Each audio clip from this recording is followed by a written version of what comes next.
In this tutorial, I'll show you how to download and install WhatsApp on a Windows 11 laptop or desktop computer. To get started, open your preferred web browser.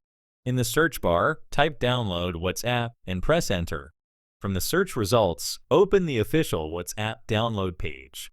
Once the website loads, click the Download button for Windows. Your browser will begin downloading the WhatsApp installer. If prompted, click Save and wait for the download to complete. After the installer has finished downloading, open the downloaded file to launch the setup process. The WhatsApp installer will open automatically. Click Install and wait while Windows downloads and installs the application on your computer. When the installation is complete, click Open to launch WhatsApp.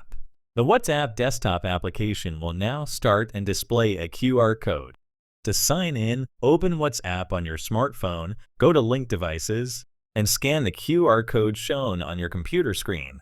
Once the code is scanned successfully, your WhatsApp account will sync with the desktop app, giving you access to your chats, contacts, photos, and messages directly from your Windows 11 PC. And that's it! You've successfully downloaded, installed, and signed in to WhatsApp on Windows 11. If you found this guide helpful, don't forget to like the video and subscribe for more Windows 11 tips, tutorials, and troubleshooting guides.